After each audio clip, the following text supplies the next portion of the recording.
Bien, merci, monsieur le maire. Merci. Il est tard.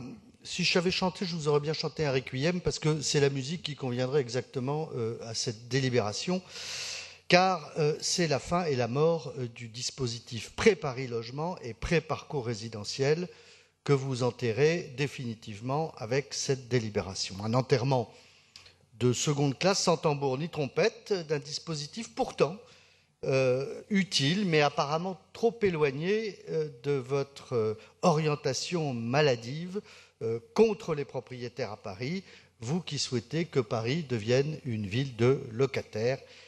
Et donc, feu le prêt Paris Logement avait donc pourtant une utilité.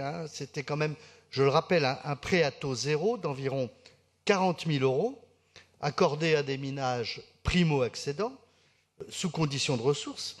Il s'adressait à ce qu'on appelle souvent les classes moyennes, personne ne le contestera, comme par exemple un couple dont le revenu n'excède pas 4 400 euros par mois.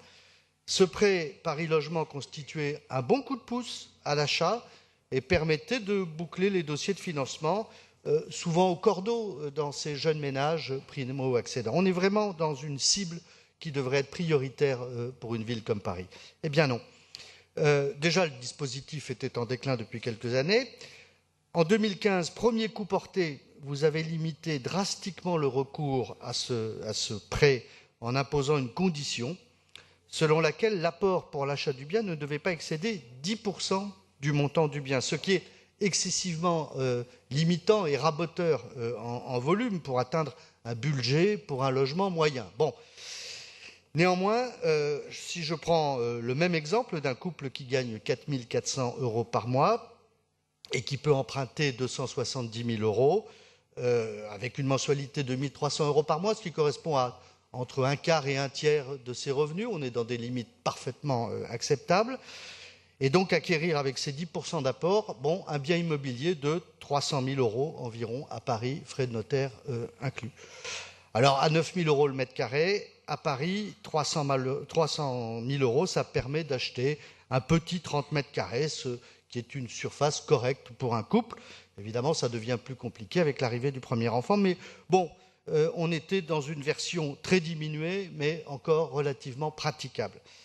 Mais parce que le dispositif n'était pas suffisamment restrictif, sans doute, selon vous, et pour être bien sûr que le prêt ne suscite plus aucune demande, ou très peu, la mairie de Paris, vous-même, avait décidé de limiter ces prêts aux seuls logements correspondant à une performance énergétique A, B ou C.